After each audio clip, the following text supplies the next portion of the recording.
get a win ya?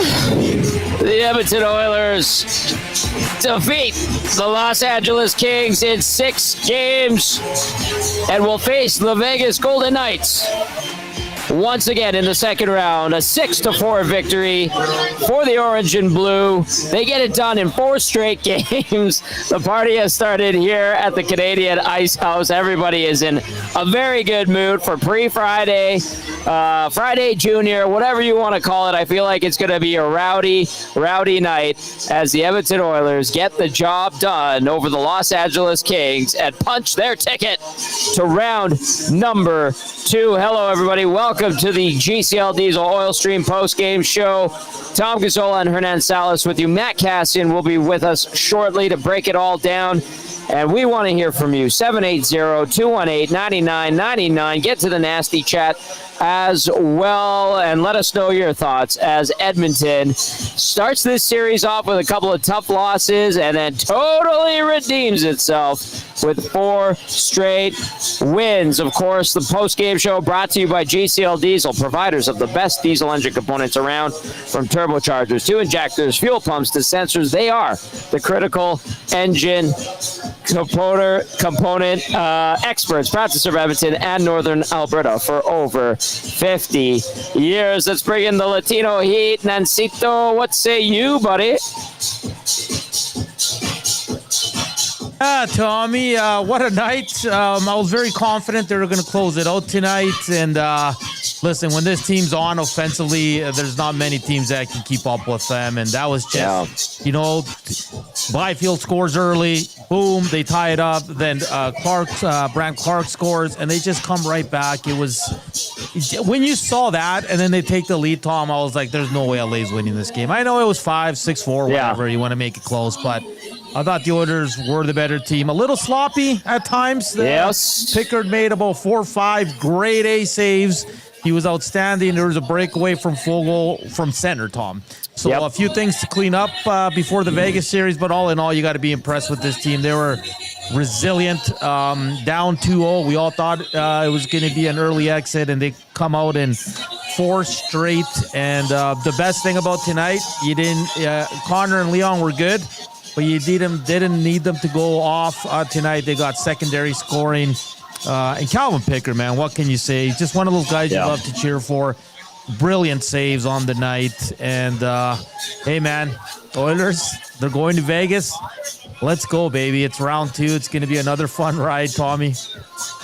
Yes, it will be. I feel like we're in for another great series. All right, before we bring in Matt Kassian for the breakdown, let's get to the scoring summary from tonight's game. Of course, EST presented by our good friends and new partners, Play Alberta. In the first period, like Nanso was talking about, Quinton Byfield gets his 3rd of the playoffs from Fiala and Laferriere, just a minute 19 in. First shot of the game for LA.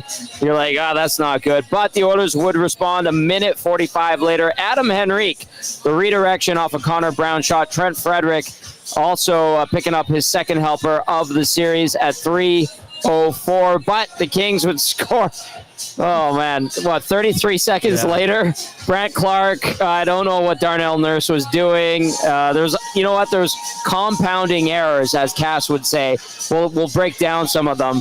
But Brant Clark left open. He has nothing but space. He snaps one by Calvin Pickard. Philip Deneau picks up the 2nd assist. Deneau 6 assists at that point. Clark 2nd of the postseason. But the Oilers would respond shortly after. It would be Ryan Nugent-Hopkins, his 3rd of the postseason on the power play from McDavid and Hyman. Nice shot over the blocker of Darcy Kemper. And that was a stretch where we saw 4 goals on the first 12 shots of the game. Not a lot of saves, and we thought, up in the press box, maybe we're going to see one of these like 8-7 games, but it was close, not quite 8-7, but we would see a lot of offense, and that certainly paved the way with those 4 goals on the first 12 shots. Later in the period, the Oilers would add a couple more, or one more, I should say. Zach Hyman is second of the postseason from Darnell Nurse and Ryan Nugent-Hopkins. Great redirection. Nice play off the faceoff. Hyman second at 12:49. 3-2 Edmonton after one in the middle frame. Darnell Nurse would get in on the fun. What a play by Matthias Janmark. Can I just say it?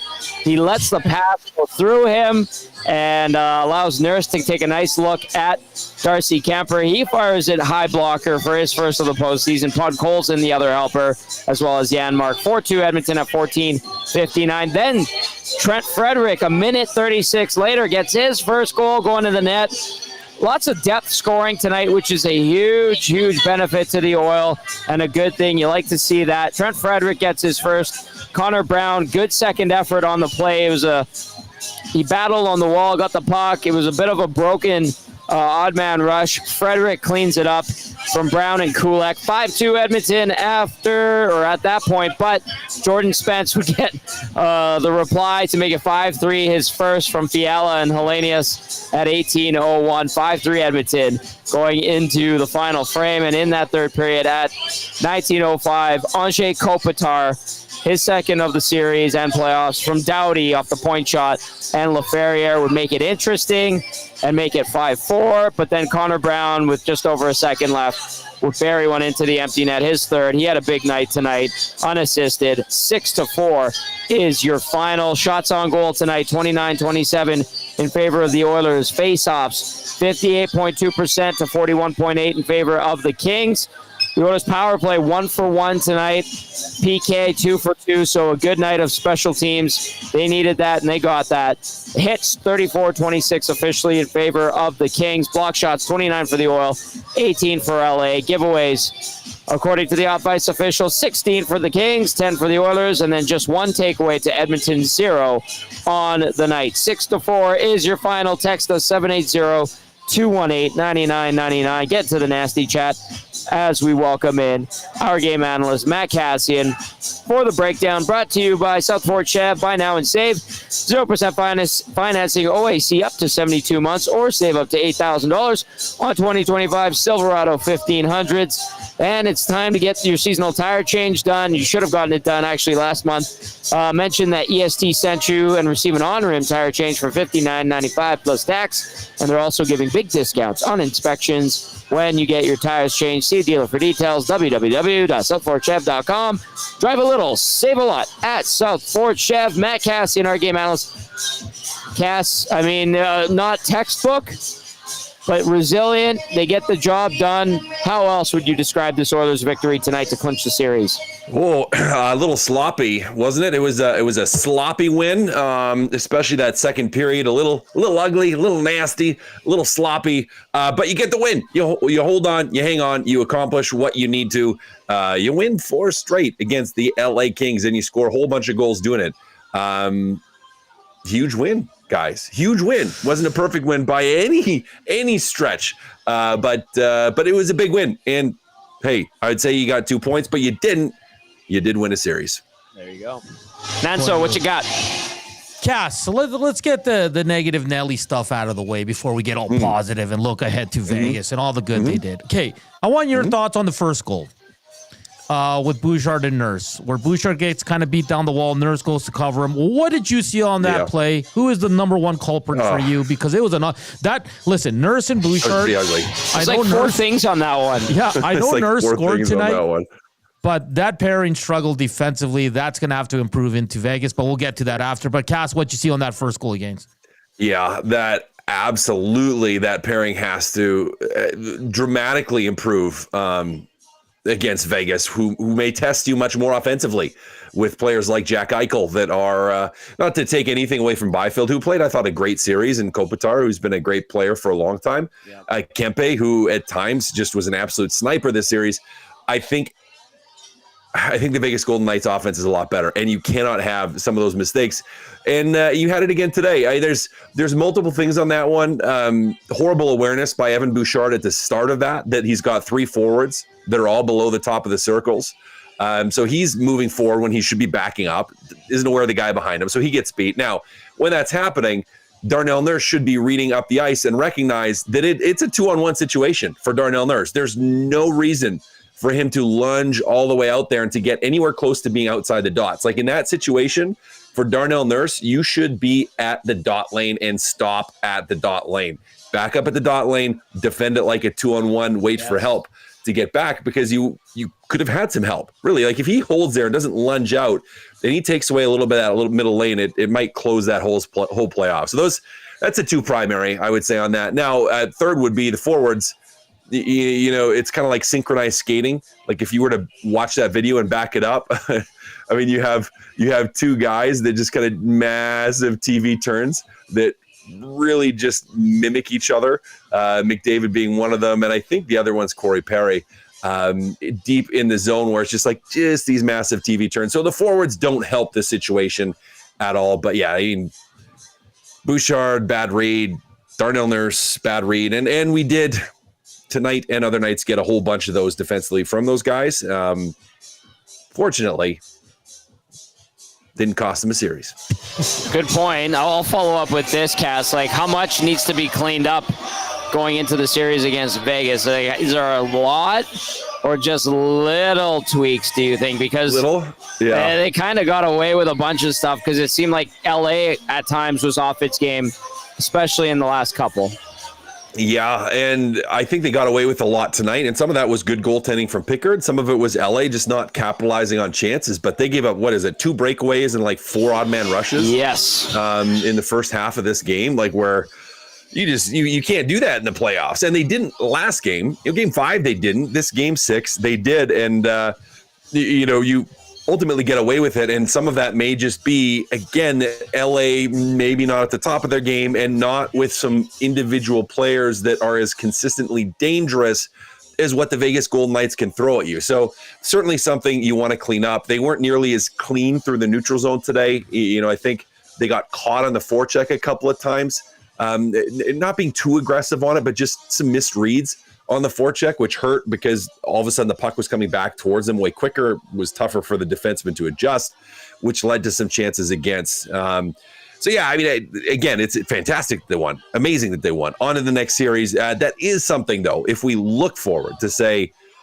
guys, you got to clean up those odd man rushes again, and those breakaways again. Certainly needs to be something that's solved heading into that Vegas series.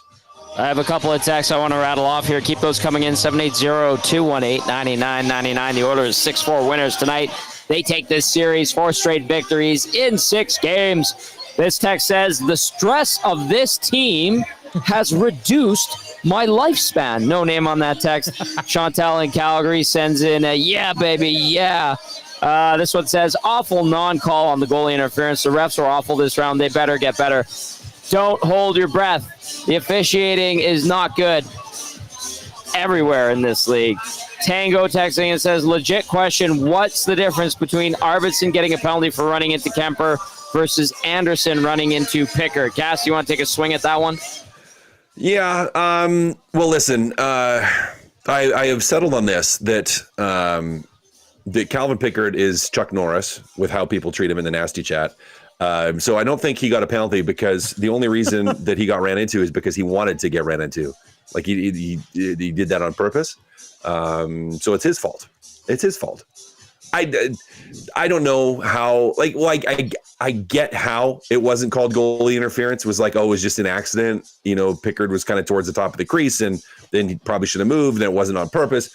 But typically, at the least, you're blowing the whistle down in that. And realistically, if the puck would have went in the net, that's getting called back for goalie interference, because he got absolutely bowled over and no one pushed him into. But I don't know. I don't have an answer as to why one would be goalie interference and one wouldn't be goalie interference, because I just don't know. I don't know. That's some of the inconsistency, I would say, at times, but all the time, in how things are officiated, where it just doesn't make sense. That one didn't make sense to me either. Fair enough. Here, let's get to a couple of texts. RBM says, play La Bamba, baby. Not the prettiest game, that's for sure, but the Oil love doing things the hard way, I guess. Got it done when it mattered. Got to give the Kings credit. They played their guts out and absolutely emptied the tank tonight. Glad it's done. Weather is too nice this weekend to be sitting inside watching hockey, and now those Golden Knights. I'm already annoyed knowing that the Oilers are playing them. Oil can't afford to come out like they did in this series. I would really, really love to beat their asses for sure. Brandon from Windsor says, it's come together, but still concerned about Pickard. We'll get into that. And then Atif says, Oilers move on round 2. Sorry I didn't stay long at the Ice House. Can I get a win? Yeah. Where are you on location game 1 and round 2? That's from Atif. We don't know yet. We'll let you guys know when the time comes. Dusty and Glue Guy probably working on that for sure. But Brandon from Windsor bringing up the concern about Pickard. Pickard's earned the right to start this next series, but I expect potentially and would not be surprised to see Stu Skinner back in action at some point, right? Well, he'll be back at some point, guys. Probably not to start the series, though. Hernan, do you start Skinner at the start of the series, or you go back with Pickard? Oh, you got to go with Pickard. I mean, up to this game, he was fine. He wasn't costing the team, but tonight he made like 4 brilliant saves, guys. That pad on the Clark there towards the end was just an amazing save. No, I mean, I think I'll be honest, guys, and I'll get your thoughts. I think Pickard has to have really 2 really bad games in order for Skinner to see the net again. What do you think, Cass? Yeah, probably just one, I would say, from a coaching staff standpoint. Probably just one. I think if he has one really weak game, you probably do. But you're running him game 1. Like he just won 4 in a row for you, so you're gonna stick with him. Didn't love his game at the start of the game. I didn't love his first period, but he picked up momentum, made some huge saves, kept them in it in the second period when really they had no business being in the lead in the second period. But he made the saves and took him to the promised land ultimately of this game. You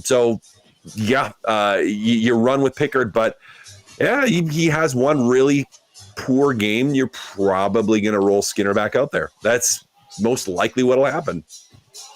The old platoon system. Don't be surprised to see if that happens. I think we're in for another roller coaster ride of a series with the Vegas Golden Knights, and the hate is very real between the Oilers and the Kings, and I think the hate is very real between the Oilers and the Golden Knights. CB Radio guy chiming in says Pickard stole this game. Yep, 2 bad games, and then Skinner for 2. That's CB Radio guys' thoughts on the goaltending situation. Then we got this one from Juan. Says, last Oiler goalie to win the Cup, war number 30. Yes, that was Bill Ranford. That was a very long time ago, Juan. Double A says, constants in life. Death, taxes, Edmonton, kicking LA. Go Oilers. That's from Double A. Edmonton improves to 9-2 against the Los Angeles Kings in the postseason, you guys. They have their number. Talking with Sean May, my buddy that used to work for the Oilers, does Kings PR now. He's a director of PR. He was very, very excited to beat the Oilers. He's very, very disappointed. I was just texting with him right before the start of the show. Not a happy camper among many, Warren Fogle included. So away she goes. The Oilers own the Los Angeles Kings. All right, Cass, you're going to be busy tomorrow at Hockey Helps the Homeless. Really quickly, for those that don't know Hockey Helps the Homeless, tell us about it, and then why is it important? How did it go tonight? And then we want your thoughts about the Oilers and the Golden Knights series. Yeah, they do these. Hockey Helps the Homeless is an organization that does events all over Canada, so it's not just in Edmonton, although this is the one in Edmonton. Raises funds for local organizations, so wherever they are, and I believe there's 3 of them this year again in Edmonton. So the Mustard Seed, Jasper Place Wellness Center, and Kids Cottage are the 3, I believe, this year. So organizations that really, really support your community. The point isn't just to cover up homelessness. It's to help people that are experiencing homelessness and to hopefully build and transition them away and provide the supports they need. And in some instances, like Kids Cottage, provide support for the kids of people that are either experiencing homelessness or struggling with it. So they're great organizations. It raises a really good amount of money. A lot of great sponsors come on board. A lot of great teams come on board. Sometimes it's not even like big companies. It's just a group of guys or a beer league team that wants to get together to raise some money and to have some fun while doing it. So we had the big draft night tonight. Alish Hemsky went first overall. this year, which wasn't really surprised. We kind of had him pegged there. Struddy went a little bit too high. And all that matters to me is that I got drafted before Gager. So, went before Gager. So that's a good thing. I will just wear that as a feather in my hat. Went to Team CN Rail, and we'll have a lot of fun tomorrow. So my voice is already starting to go. It was, we're at the other Canadian brew house. So we in the West End there at Weber Greens, and it was very loud, lots of fun, and just a great weekend, great opportunity to raise some money for organizations that need some help, that need some funds, and that do some really important and wonderful things in our community. Shout out to Ron Lowe and his wife organizing it. Lots of great alumni, lots of great volunteers that are a part of it. Patty Ketty here from the brew house. Gets a lot of fundraising going, so shout out to them. We'll be broadcasting live on location from the Terwilliger Rec Center. I think it's Booster Juice Arena now, if I'm not mistaken, all day long. So all of our shows will be from the Hockey Helps the Homeless event tomorrow. Okay, Cass, let's get an early preview of the Oilers Golden Knights round 2. Yep. Let's see Pietrangelo and his stick swinging, see if that happens again. Maybe he goes after Leon, throws a little axe out there. Who knows? This is going to be, I think this is going to be a fun one for me. I mean, not that they're all fun, and playoffs is all fun. Yeah. But I think this is going to be a really fun series. You have some of the capacity for high octane moments from the Edmonton Oilers, but you have some of that capacity from the Las Vegas Golden Knights. I mean, this is a team that has a lot of depth, and when you have a guy like Brett Howden that scored like 20-something goals that centers your fourth line, you're a team that has some depth, not just up front, but also on the back end too. Really, really good defensive core. So it's going to be a good matchup. They played a Minnesota team that, actually, I think surprised Vegas a little bit at the start of the series, that with people getting healthy, had some dangerous players in Kaprizov, but ultimately Vegas is able to hold on and win the series. And I just think it's going to be a little bit of a slugfest. I mean, this is one where you're not going to be surprised if it goes 6 or 7 games, and you absolutely expect there to be momentum swings inside the series that both teams are going to have to deal with. For Edmonton, so much of this is going to come down to cleaning up those big mistakes, to not giving up the chances like they gave up tonight, because I think Vegas is that much more dangerous when you give them those opportunities. Like Eichel's going to crush you. Stone was going to crush you. They have, Hurdle's playing really well, and his game has really been picking up. Another guy that can burn you. So there just is a little bit more offensive punch there, and that's for the LA Kings are a defensive team. Yes. Vegas is an offensive team, so it's going to be a little different. And if we think about how many goals the Vegas Golden Knights were able to put up, even in the games that the Edmonton won, aside from Game 5, Edmonton's going to have to clean a little bit up, but should be a fun one at the end of the day, and I'm looking forward to it, gentlemen. Oh, we are too. Obviously, super excited about it. Really quickly, Cass, do you like Edmonton's chances in that series? I think so. I got to chew on that one a little bit. A lot of it's going to come down to the play of Darnell Nurse and Evan Bouchard.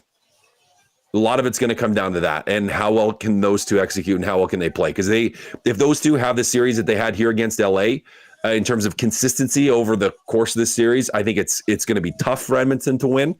If you can get the best out of both those guys, I think Edmonton takes it. Edmonton goes 2-2 against Vegas this year in the regular season.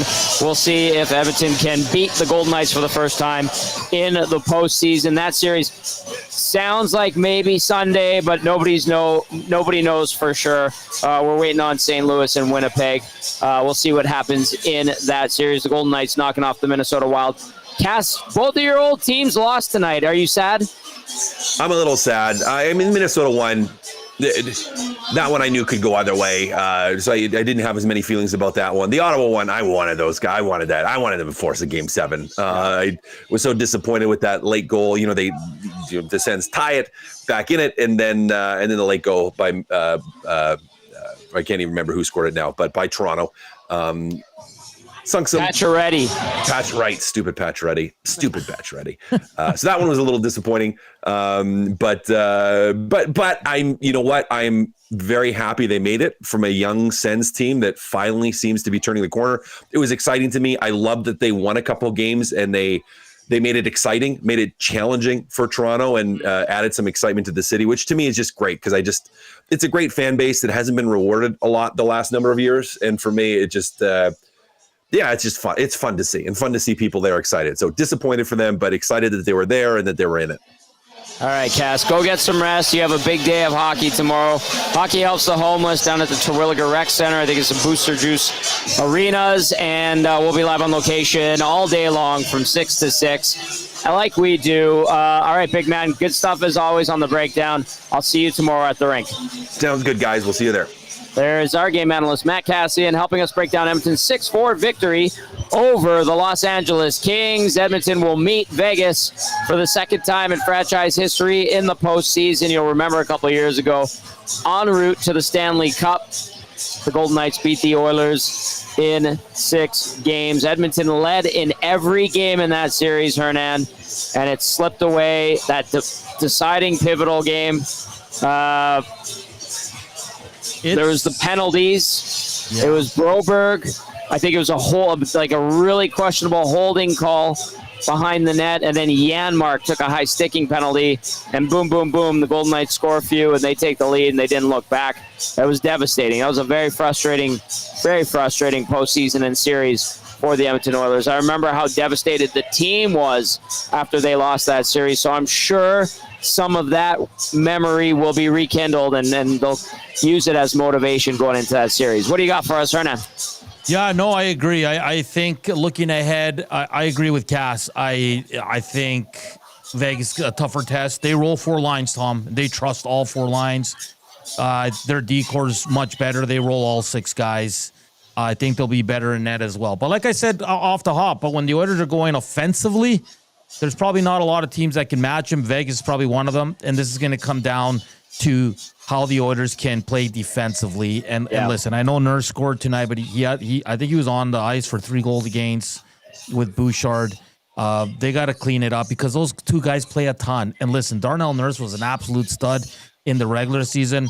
He was a little bit up and down in the playoffs, but he needs to be better. Effort. Yeah, he works his butt off. He blocks shots, but again, it's almost like he's trying to do too much to help out number 2 there. Like we broke down that first goal. That's just 2 awful reads by them. So they're going to be dependent a lot, Tom, to take on the top 6 forwards of the Vegas Golden Knights. So they need to be good. I don't worry about Kulak. I truly don't. I think Wallman got steadier as the series wore on. Klimberg, pleasant surprise. If he can keep going, that's a bonus. Emerson is playing limited minutes, but I think this is going to be a 5-man team.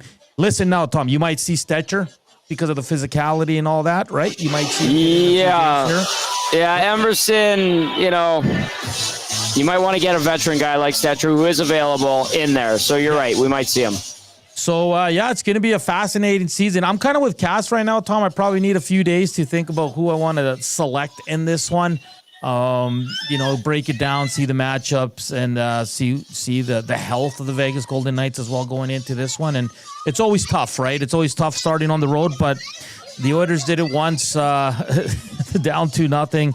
I think it's going to be another long series. Tom's going to go 6 or 7 Vegas Golden Knights. And this is a team, Tom, and you just alluded to it, that the Oilers need to get over that hump. They really do. Yeah. You heard Dennis Bernstein talking about slaying the dragon with the LA Kings in regard to the Edmonton Oilers. Now, let's not kid ourselves. I said Edmonton improves to 9-2 in the postseason against the LA Kings. Like, they have owned LA throughout the course of this franchise's history in the playoffs.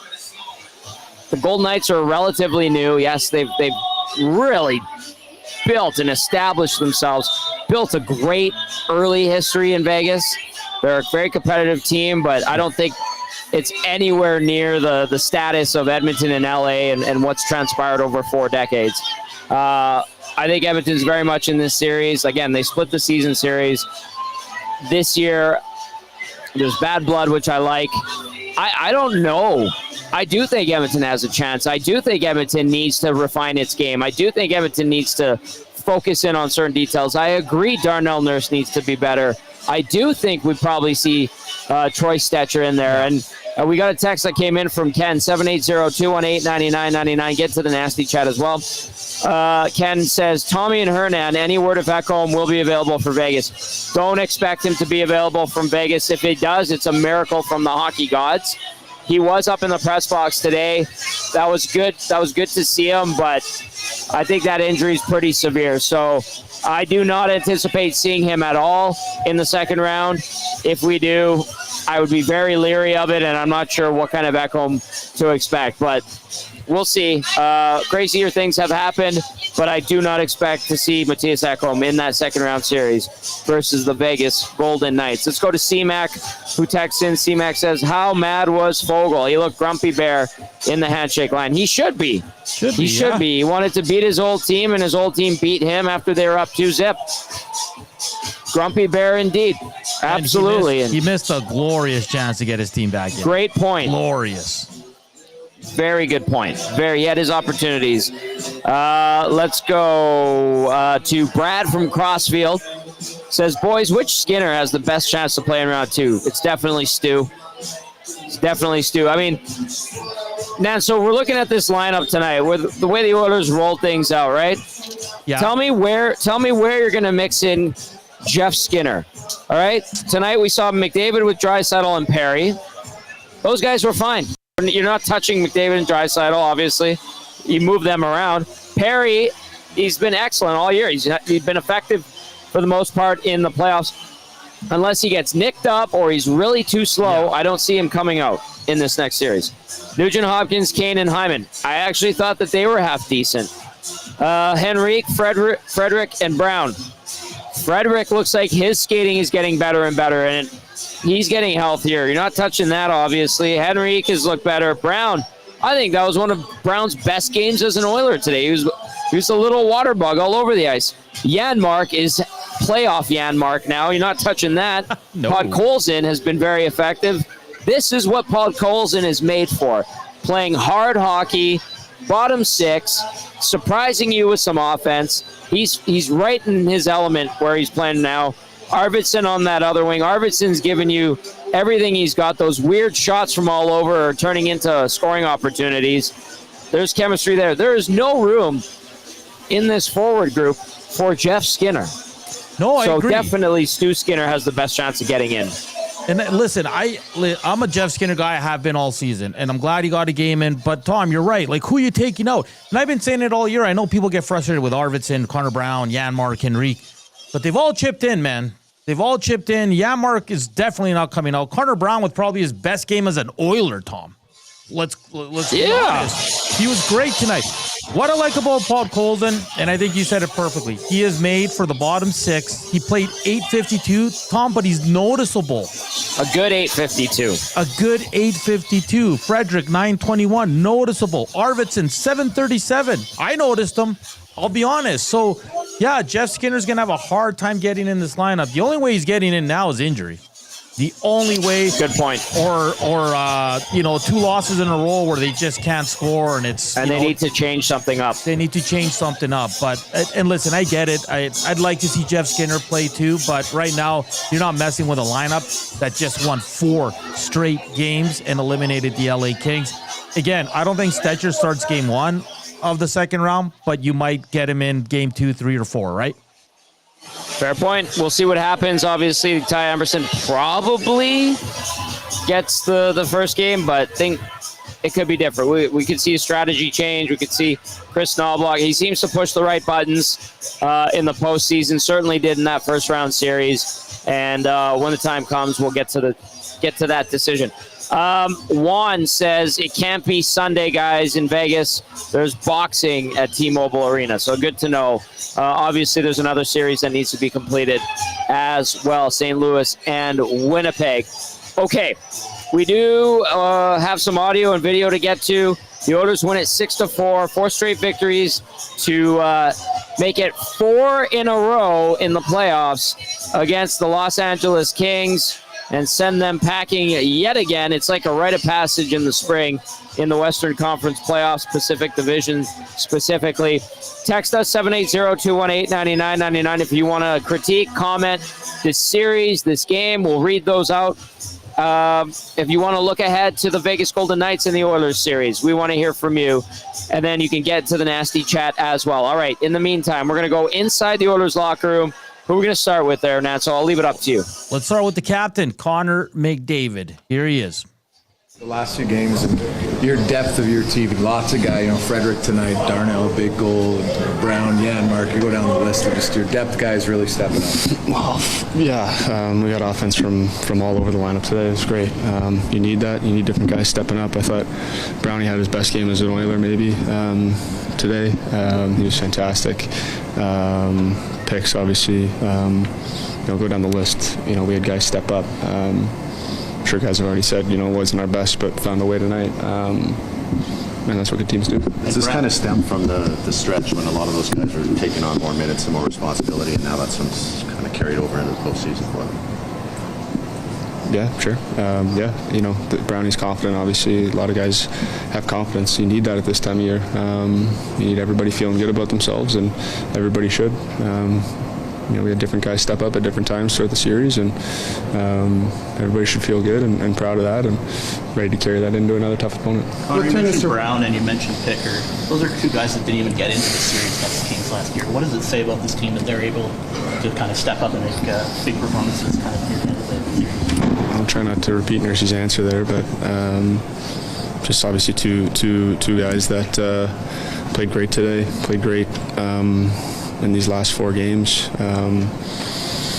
Picks gave us a chance every night. Brownie obviously is a big part of that penalty kill, and they were great ever since those first 2. And obviously a massive kill there in the third, and he pitches in with some offense as well. So as I said in the opener, I feel like it was maybe his best game as an Oiler. And you should feel real good about that. What turned this around for your group here after coming back from Los Angeles? It looked like it would have been tough to come back. Just digging in, just willed it out. 2 of the gutsier wins that I've been a part of here in Edmonton for games 3 and 4, just not being denied. And that's credit to everybody in this room. Dug ourselves out of tough spots against a stingy team. Obviously we want to have a better start next series. We'll focus on that, be ready to go. But we should be proud of this one. LA is a great team. Not easy to beat a team 4 years straight. It was a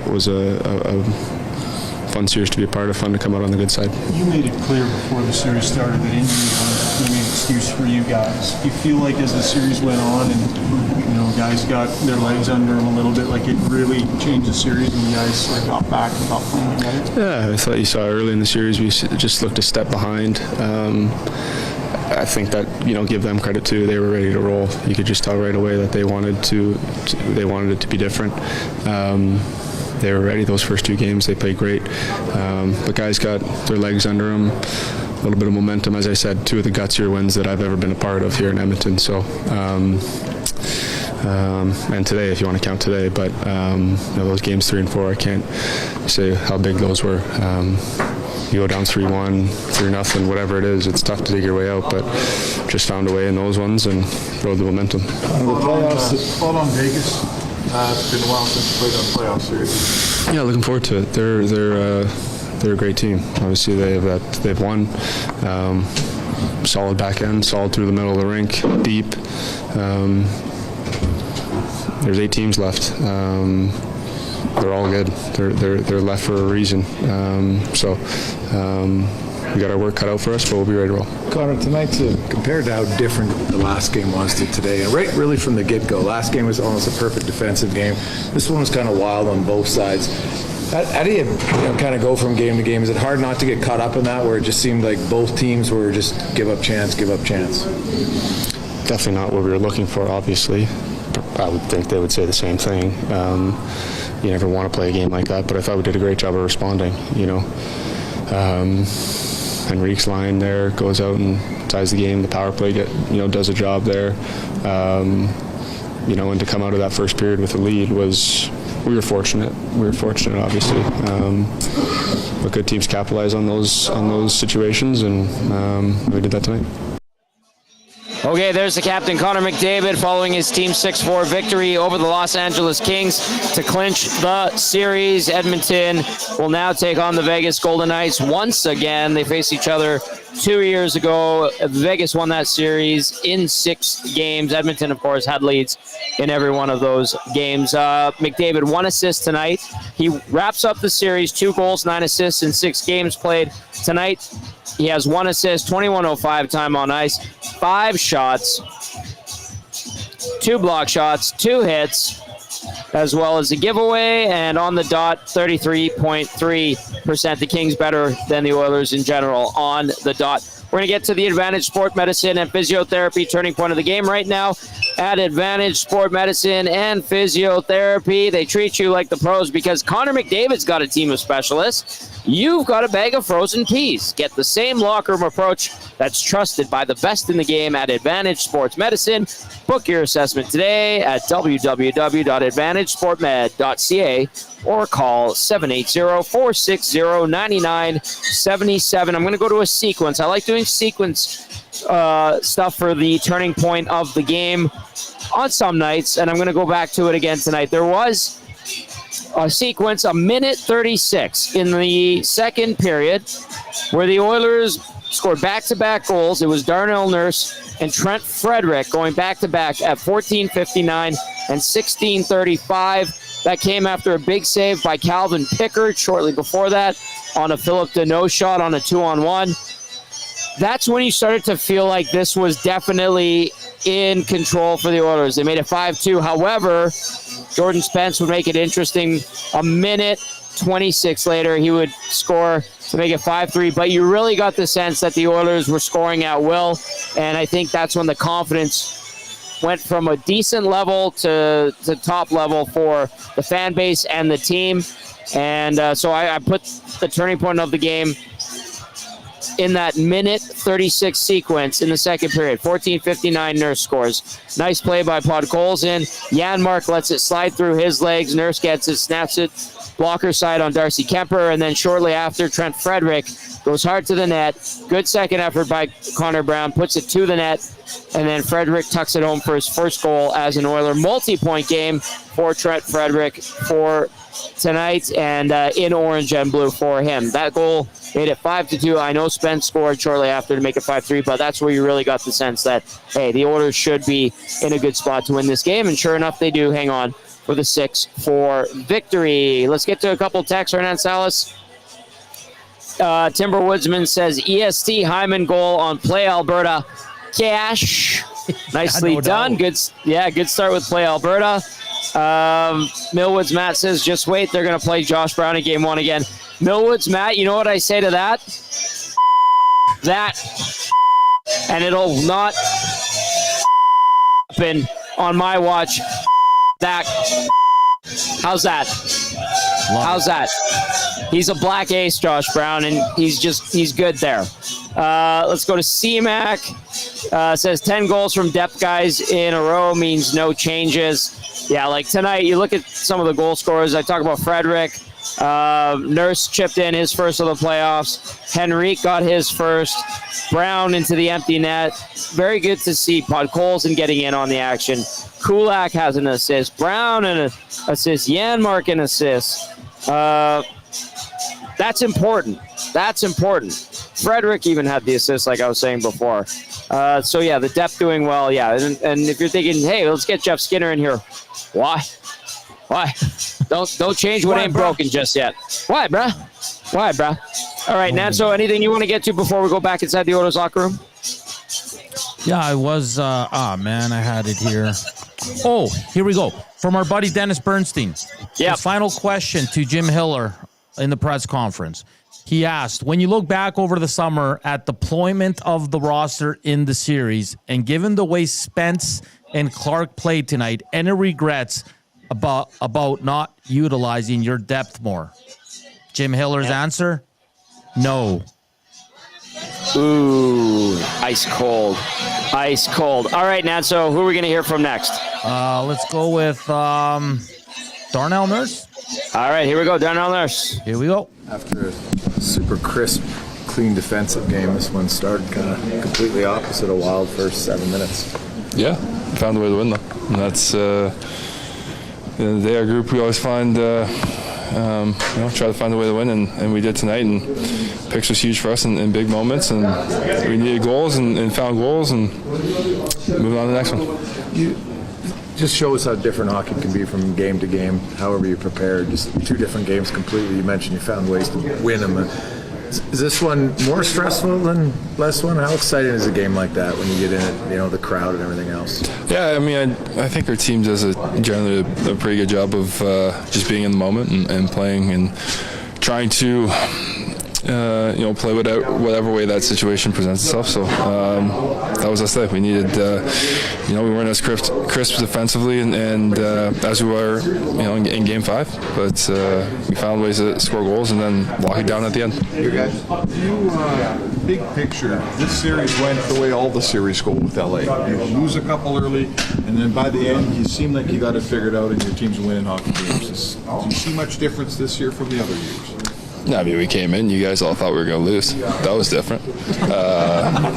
But I think for us, we stuck to our game. Obviously, I think at the beginning of Series 2, there's a lot of guys that came in that weren't in the picture, going into the playoffs, and you get that gel, and you can see some of the chemistry with the lines and guys playing together.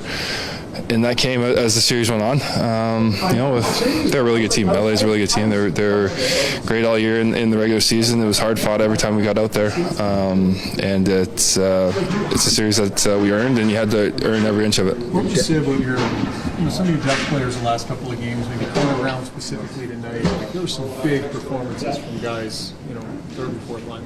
Yeah, Brian's been huge for us. Obviously, the energy that he brings on a nightly basis is one thing, and then his ability and his confidence, and kind of just oozes from him. Go out there and make plays, and his confidence is in his abilities, and like I said, as a group, you kind of all gel around that, and then Yanni's line too. They were made some huge plays, not just tonight, but in Game 5 too. So it was great to see. You guys started on your back foot a little bit. Injuries, guys that hadn't played much, and you ended up down in some stressful moments early. How much could what you experienced this series help you moving forward, do you think? I mean, I think that's a lot of experience all built into one there, not just from the series, but from series in the past. This is a resilient group, a group that believes no matter how far or how much we're pushed up against the wall, we can find a way to win, and it was a testament of it this series. What turned this around, this series around? Obviously, Game 3, you guys were kind of trouble into third. What do you think was the moment that turned things around for you? Yeah, we defended better. I think that's it wasn't perfect by any means, but we defended better than we did in the first two games. And, also, too, with our special teams stepped up in big ways, in big moments. Our power play, our PK, too. Some of that just came down to limiting opportunities against. I think we gave them probably a few too many power plays in those first two games, and we were able to settle our game down and build off those moments. You got a big goal for yourself in that period. Kind of take us through that. As a D-man, you don't necessarily get a lot of time all the time, rocking right in the slot in the circle. Yeah, no, just the Yanni's line, they were skating. I was just trying to find my way in the fourth man's ice, and Pods made a great play, and Yanni left it too. So at that point, it was, as Koff always says, aim for the middle of the net and then see what happens. Darnell, neither Calvin Pickard nor Connor Brown played in this series last year against the Kings, and here they are at the end of the road, kind of maybe two best performances tonight, or two of them. What does that kind of say about the makeup of your team? Yeah, I mean, it shows the depth. It shows the those are two guys, high character, high work ethic. They come in each and every day and push our group, and in big moments, the two of them stepped up for us. All right, that was Darnell Nurse. He scored a big goal for the Oilers, part of the Advanced Sport Med turning point of the game. Matthias Janmark, what a clever, nifty play he made to allow the puck to go through his legs, a la Mario Lemieux 2002 Olympics, when Paul Correa buried that pivotal goal. Was against the Czechs, Reid Wilkins. Yep. Against the Czechs, that's right. Reid Wilkins joining us now for Reid's Reid. Really curious to hear what Reid has to say about this series, about this game, and then about the series we're about to experience between the Oilers and the Golden Knights. Reid's Reid is always brought to you by Edmonton Garrison Memorial Golf and Curling Club. Fall in, golfers. Edmonton Garrison Memorial Golf Club is open to the public, and memberships are still available. Join the ranks today and experience top-tier golf with a proud military tradition. For more info, visit egmgolf.com to enlist. Reid inside the ice house here. The Oilers win at 6-4. You just worked both locker rooms and the coaches' press conference. Reid, give me some of your takeaways from tonight and the series. Well, I'm going to start with two old staples of hockey. Special teams and goaltending. The Oilers were destroyed on special teams in the first two games. Yes. They were -5. And even if you say, well, the 6-on-5 goals they got were a form of special teams, they were still -3. And then they turned it around. I mean, the power play came to life and got some big goals. And then the penalty kill was very, very good. And I look at Game 5. Yes, the Kings got a power play goal, but the Oilers killed off a big penalty in the third period to preserve a 2-1 lead that turned into a 3-1 win. And then tonight, the Oilers score a power play goal to tie it 2-2 in those wild opening 4 minutes of the period. They killed off a penalty in the first period. They killed off a penalty about halfway through the third to keep a 2-goal lead at the time. Yep. So really, in the end, the Oilers won the special teams battle. Even the total goals might favor the Kings. Yes. But I would say the Oilers won the special teams battle because they did it more at key times in the games that they won. And then the goaltending. Look, I said it before the series. Darcy Kemper's regular season stats, I felt, were more of a product of how the team in front of him played than how his abilities as a goaltender. Now, he is a good goaltender. He is a starting NHL goaltender, but I don't think he's a .922 goaltender like he was in the regular season, without having an excellent D-core and defensive system in front of him. And that was really one storyline for me, is that during the regular season, the LA Kings had all these incredible defensive stats. During the regular season, the LA Kings didn't have to play the Edmonton Oilers every second day for 11 days. Correct. They did for the past 11 days, and they couldn't hold them off the board. What is perhaps a little unexpected, though, I'm including another thing here besides the goaltending because I want to get to Pickard. What's really surprising, though, is that especially in these last two games, it wasn't Connor and Leon that torched the Kings and figured out Kemper. It was Janmark, it was Frederick, it was Connor Brown, it was Darnell Nurse. On the power play, it was Nude, so I guess that's still one of their top players. Arvidsson made some good plays. So, Kemper didn't make a lot of key saves. And then I look at what Pickard did. The second goal was not great. He alluded to that in his press conference. Though my buddy Brant Clark is a pretty good offensive defenseman and can shoot the puck. He almost got one late in the third, love too. Brant Clark. So early in the second period, it's 3-2 Edmonton. Fogle has it was a 2-on-0, but a breakaway because he didn't pass. Pickard stops it. Deneau has a 2-on-1 with about 13 minutes left in the second period. That's right. Pickard stopped it. So instead of it being 3-2 or even 4-3 Kings, the Oilers held the lead.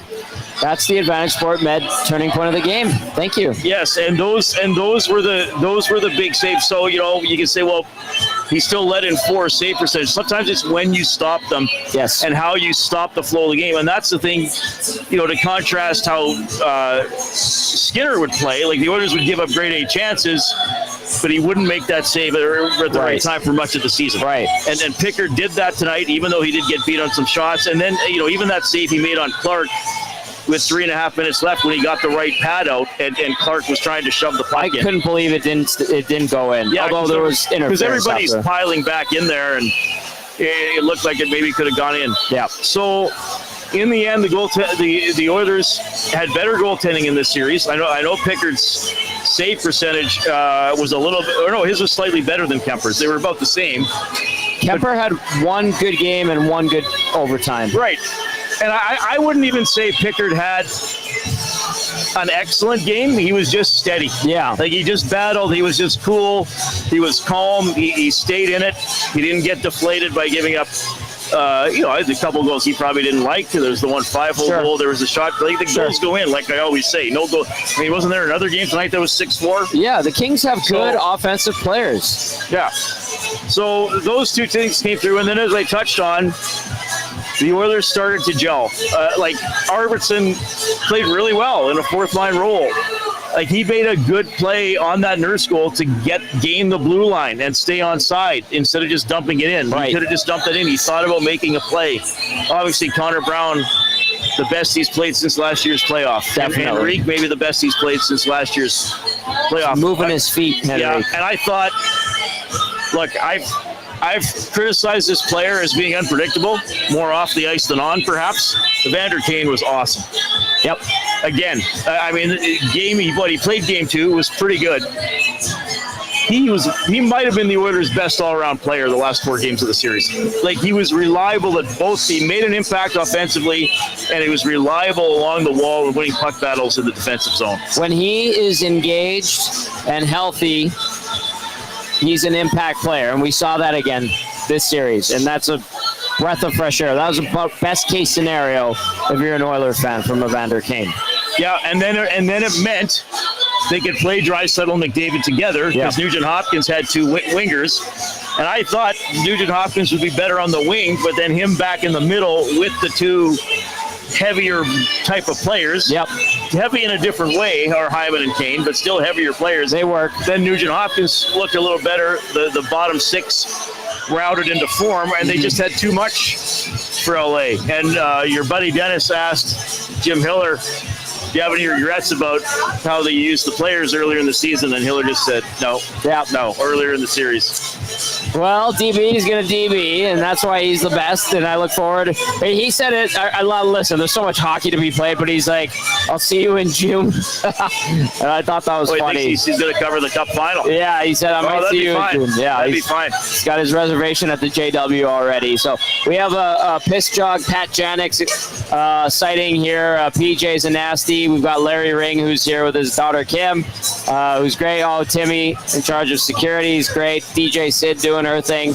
Big shout out to the crew here at Canadian Ice House. Great vibe. Carly behind the bar. She's awesome. Tian, thank you for having us. Ethan, the new AGM. There he is. Ethan, great meeting you, Ethan. He's awesome. Great vibes here at the Canadian Ice House as the Oilers clinch the series against the Los Angeles Kings. And then, Cito, you want to jump in? Yeah, just reading some comments from the good old Kings locker room. This is from Kempe. He says he thinks Game 4 was maybe their best game in the series overall. He says the series felt like, besides the last home game, it felt like they were the better team. Unfortunately, they couldn't close out of the games.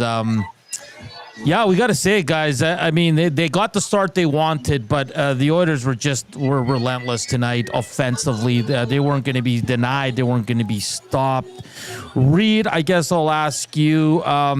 You just brought up Evander Kane. He's been excellent. We're probably not going to see Ekholm in the second round, right? That's pretty much a sure thing here. Yeah. But Reid, for the final time, yes, you're not going to see Ekholm in the second round unless it's a miracle about hockey Jesus that blesses the Oilers. Just let's get that out of our heads. Thank you.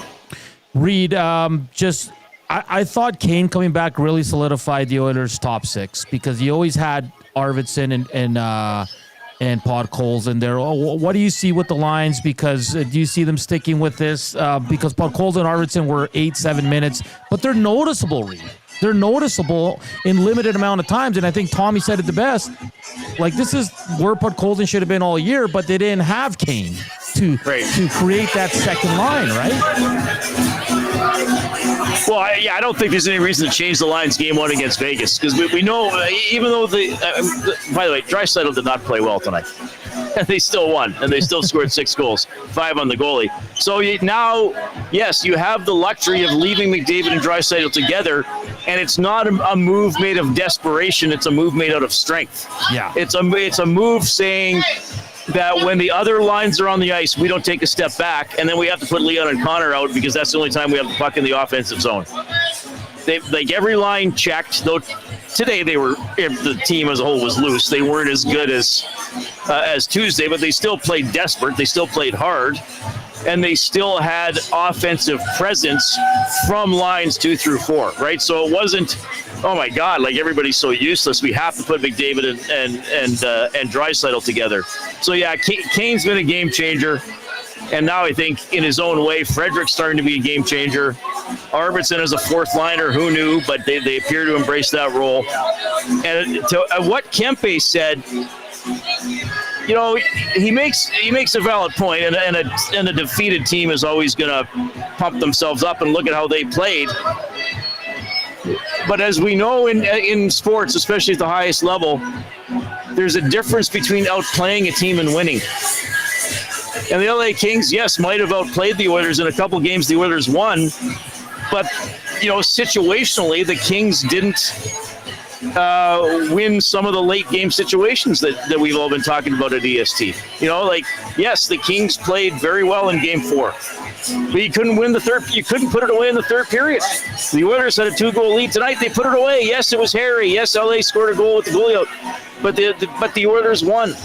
So, you know, fair comment by Kempe. They did a lot of things, but there are still definite reasons that they lost. Their coach, quite frankly, is one of them. An empty-brained challenge in Game 3. Do you think that this series cost Jim Hiller his job? I don't know, because I don't know enough about how Kings management will react to this and how they feel about how he didn't use some of the depth guys. I mean, Hellenius got an assist tonight. He might lead the series now in points per minute, points per 60 that people like. Get that out of here. I don't know if it's going to cost Hiller his job. I personally didn't enjoy his demeanor. That's just me personally. I would find, if I were on the Kings beat, I would find that tiresome to deal with day after day. He was kind of pleasant, although I felt in a defeated way. Oh, he was very pleasant after games 1 and 2 as well. I would be as well after my team takes a 2-0 series lead over the Oilers. But that's it. But that's pretty damning that the Kings thought they built a team with more depth than the Oilers and then didn't use all the players. That's so exactly how deep, right. So how deep are you actually? Reid, we heard it ahead of Game 1. The Kings are a better team because they have more depth, and they didn't. Like today, the 4th line played more than they have the whole series. Spence scored a goal, played more. Brant Clark scored a goal. Like it's bizarre to me, and I guess I'll flip it to Tom. You asked if Hiller, how much pressure's on Rob Blake right now? A lot, because we had Bernstein on. He was talking about like the contract situation for him and Luke Robitaille, but it was interesting too, DB pointing out the ownership group. Like Anschutz owns them, Philip Anschutz, but they're kind of like a real estate firm. And so maybe they're more laissez-faire, hands-off, and they just made a coaching change, right, putting Hiller in there. So he might have some grace, but he was detrimental to his team in this series, and it did directly lead to the pivot point where the Oilers were able to cue the comeback and get it going. So, yeah, like, he's only been the coach a year and a half. Yeah, I don't know if they're going to fire him or not. So I think he probably did a lot of good things this year. Yeah, but there's a lot of coaches that are available. There's a lot of openings. I think ultimately we see Jim Hiller behind the bench, but he's going to be scrutinized a lot more. And the other thing with Robitaille and Blake, if they get removed from their positions, right, even though they're Kings legends, if they get removed, then the chance that we see Hiller moved on from would grow by leaps and bounds. we'll see. I mean, you got the draft coming up right away here next month. There's the lottery. The Kings don't have to worry about the lottery. But if the Kings ownership wants to really shake things up and move on from Blake and Robitaille and go a different direction, and that might ultimately lead to Hiller's demise, that would have to happen relatively quickly. Yeah. And you probably want someone in place that has a game plan, because those are Robitaille and Blake's guys that are running hockey ops, your scouts, your AGMs, all that stuff. But really, but I'm really, what another thing that's interesting about what happened here is the Oilers did a bunch of things that some people said couldn't be done. Big picture and small picture. You can't beat a team 4 years in a row. It's too hard. Right. You can't win a road game in LA. They're too good at home. You can't beat Darcy Kemper. His save percentage is too high. You can't match up against the Kings' top 9 because they're too deep down the middle. And then once the series started, you can't come back from 2-0 down. You can't you can't figure it out. All the you can't win with Frederick and Wallman and Kane and all these guys coming back from and Draisaitl and missing late games with injury. Yeah. There are all these things the Oilers were told that they can't do. Some of which I didn't agree with, some of which I thought were legitimate. Like the 4 years in a row storyline, that's bunk.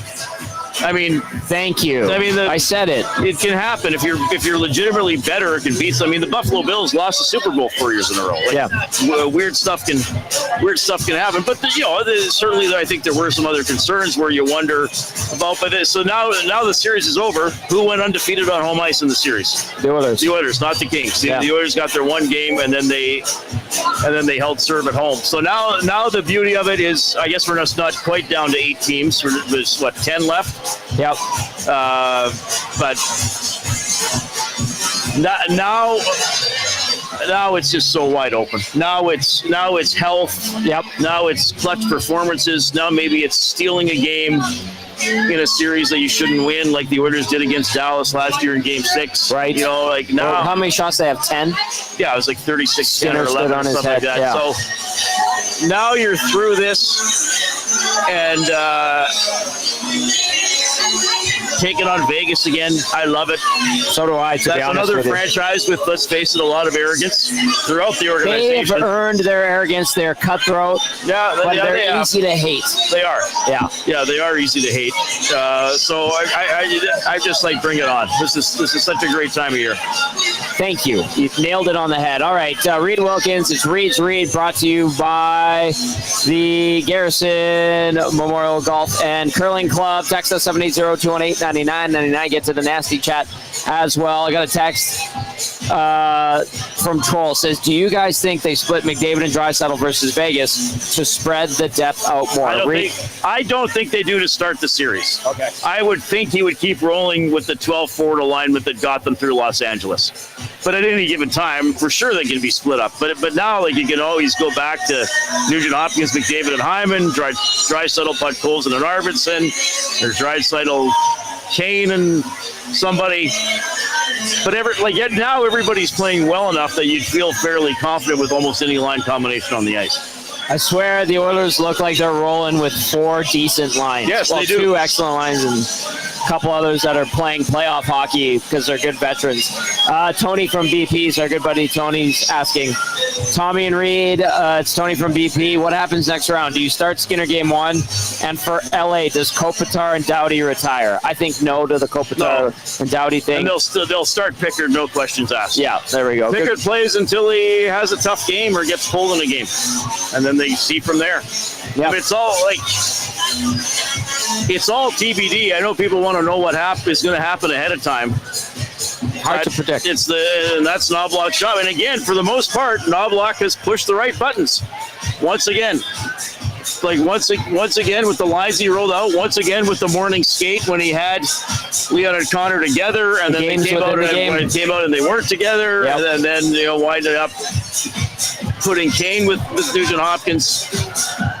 Special teams like Connor Brown credited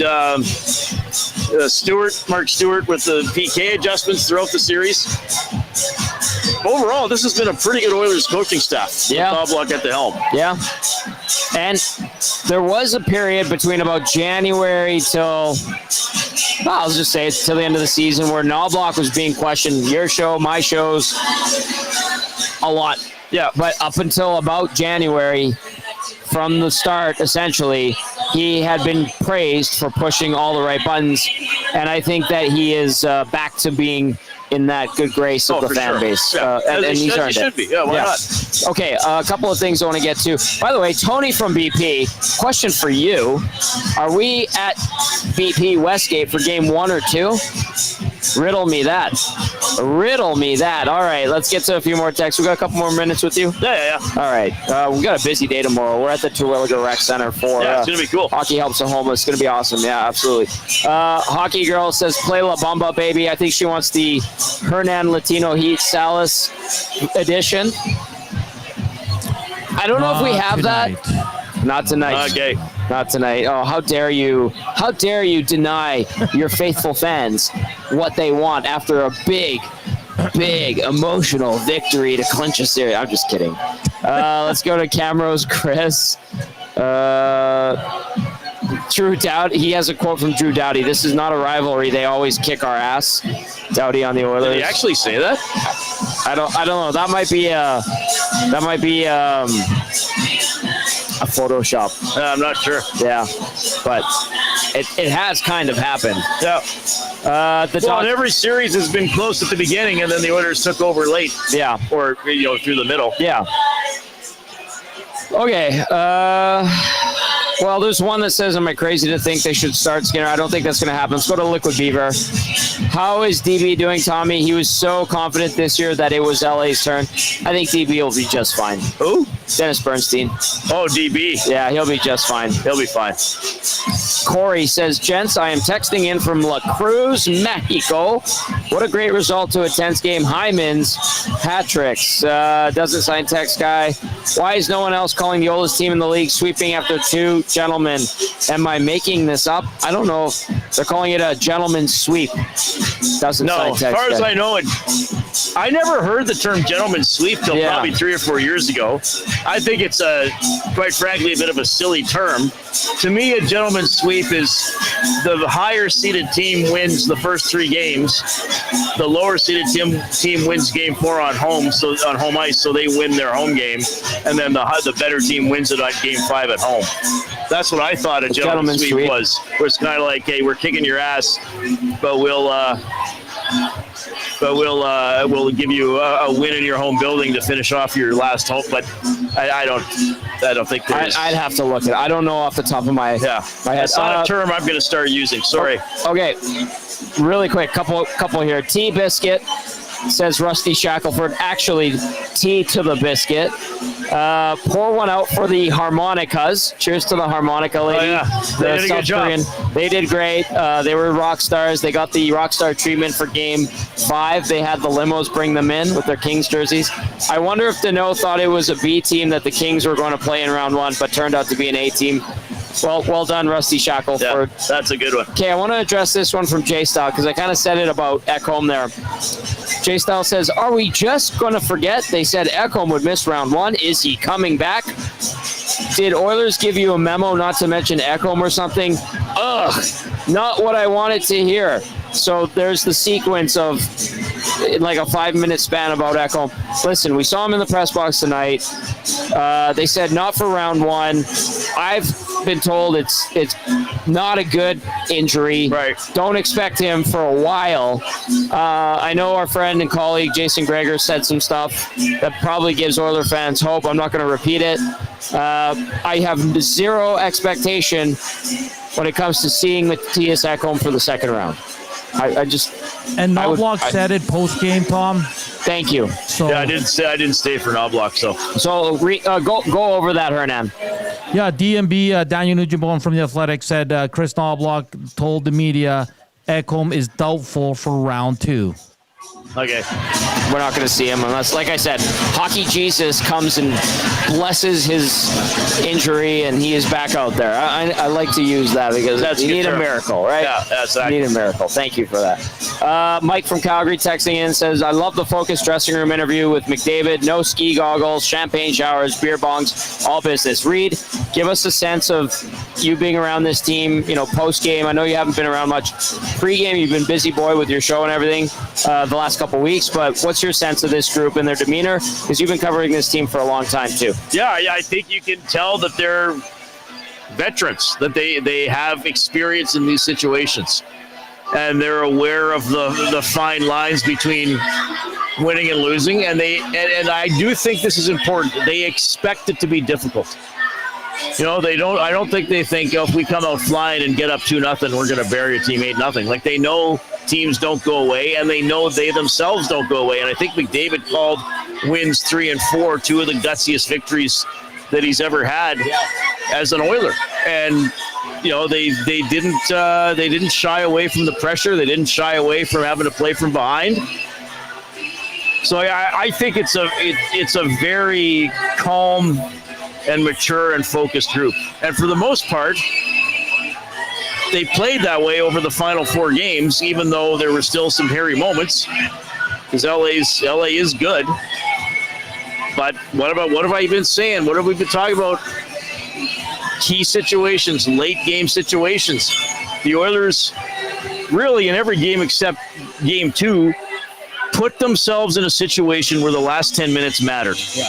They weren't down, 6-2 like they were in game 2. They weren't down 5-0. Even though they fell behind big in game 1, they put themselves in a situation, even in that game, where the last 10 minutes, the last 5 games were going to matter.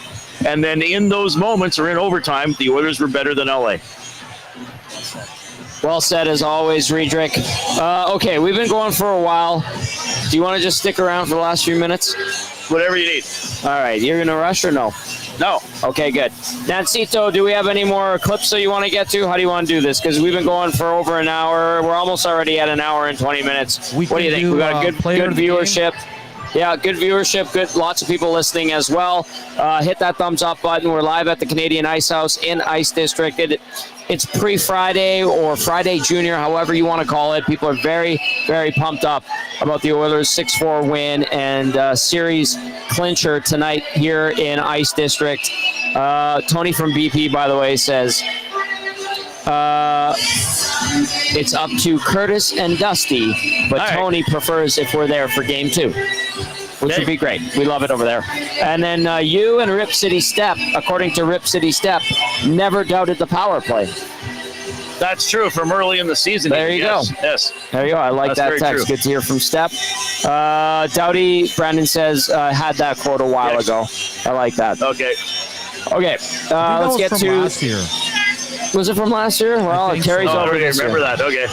Let's get to the player of the game, brought to you by Damon Bunting Real Estate.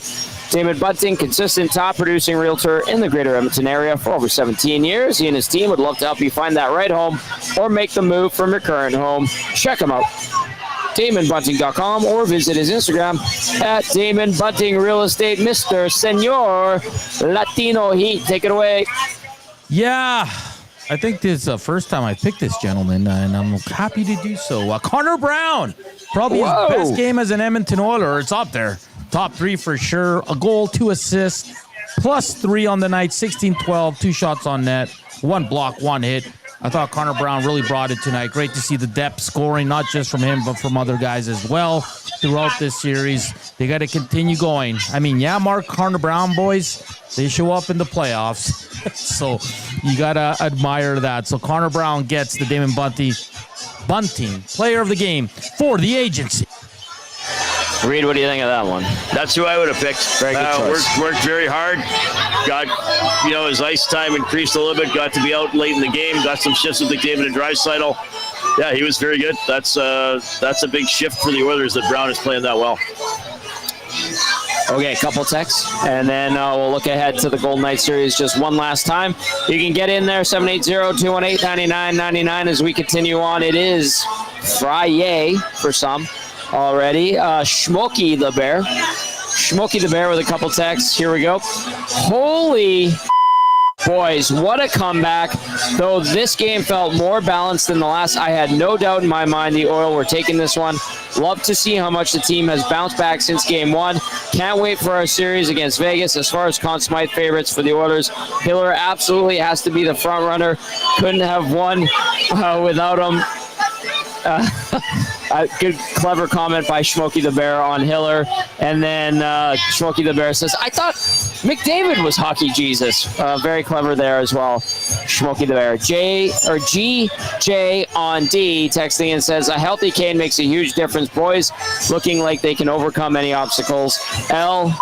G on D. Very good to hear from GJ on D. All right, let's take a look ahead here to this second round series between the Oilers and Golden Knights. K. Reid and Hernan, how much do you guys think the Oilers utilize what happened 2 years ago as motivation for this time around? Go ahead, Nancy. You go first.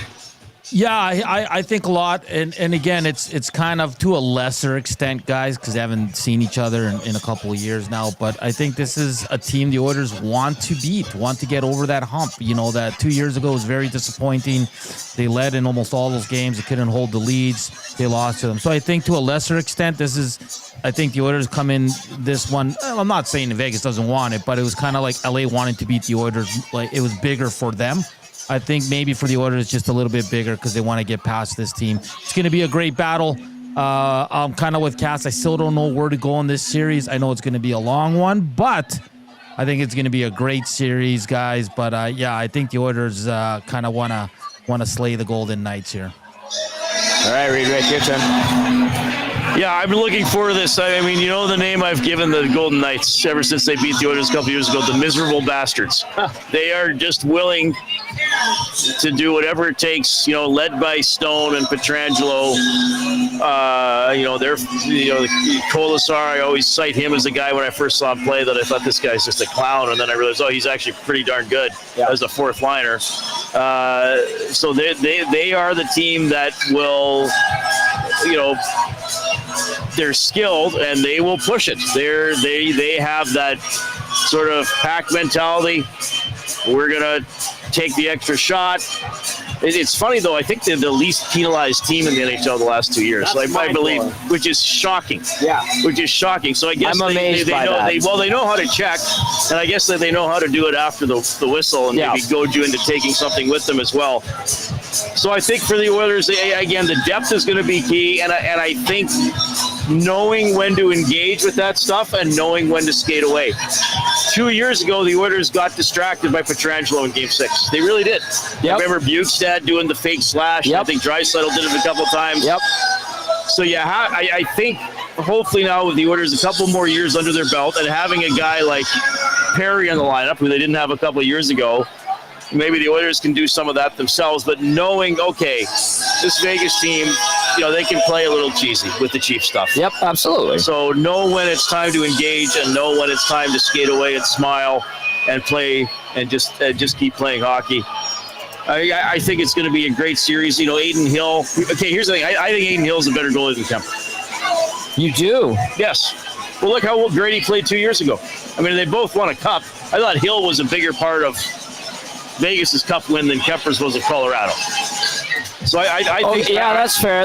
But both of them didn't play the entirety of those postseasons on the cup runs either. No, true. Yeah, true. Francois was the goalie that beat the Oilers through the 4 games, yes. I believe. But Colorado, the skaters were so good in front of Francois. Yes. That he just had to hold the fort. Yeah, but anyway, sorry. They have a very good goalie.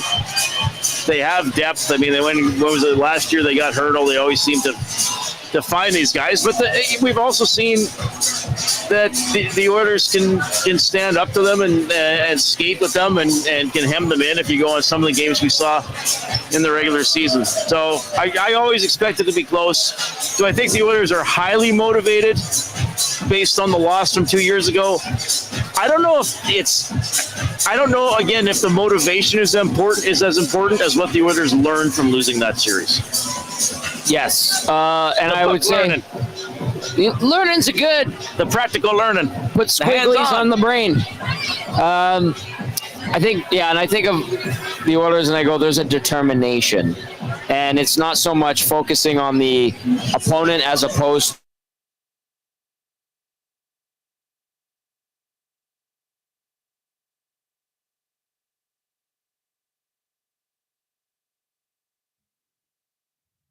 Well, all right then. Tommy's frozen there. We'll try to get him back here. Hernan, Salas, GCL Diesel Oil Stream post-game show. We're rolling along. We were about to wrap up, but Tommy frozen us, so it's just me here for now.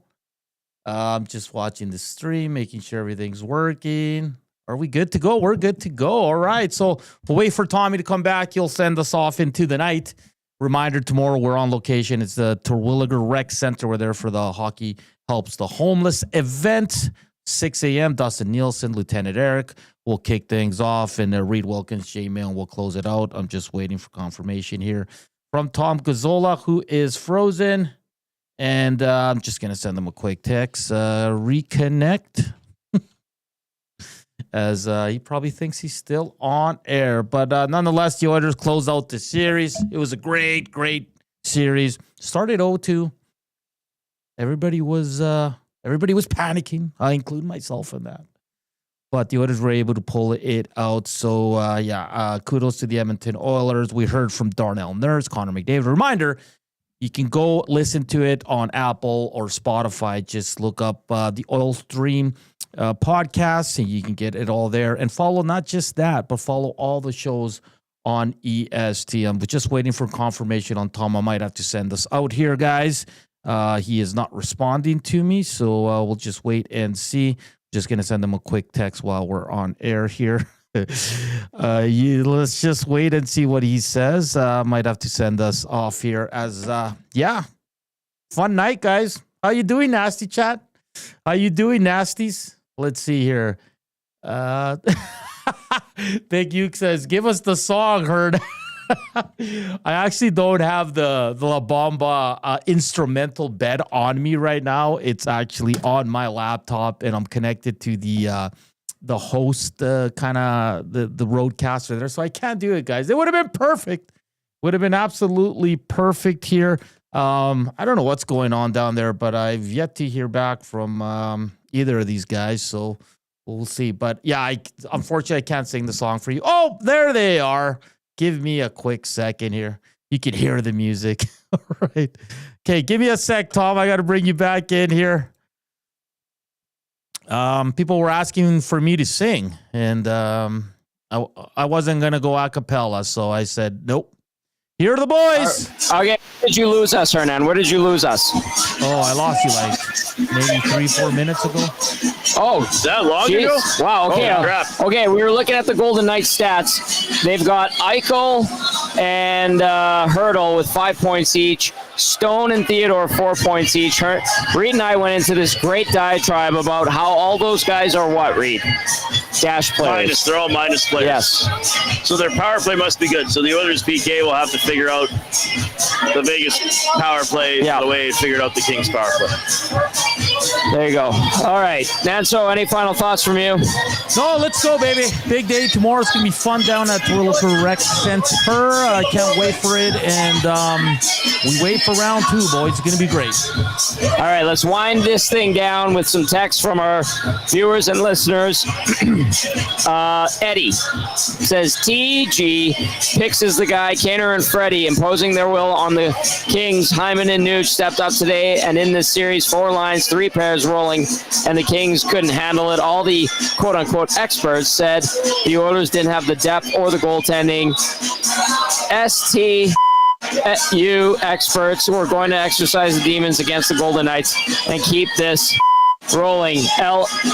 G. Eddie from Vancouver.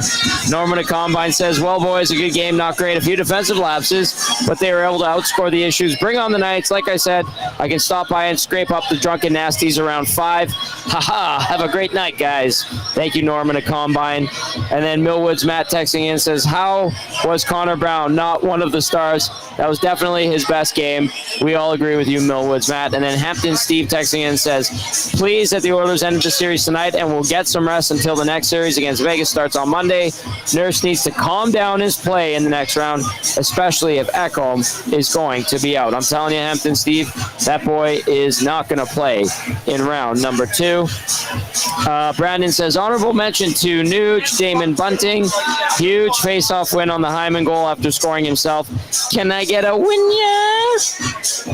What do we say? Win, yeah? Win, yes?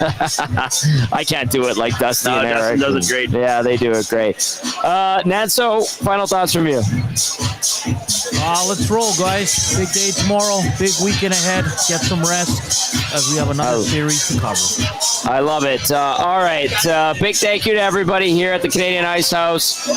Ethan, Tian, Nikki, Carly, Regan, Tia, fantastic as always. And to everybody who watched and listened, we appreciate you. You know that we can't do it without you guys.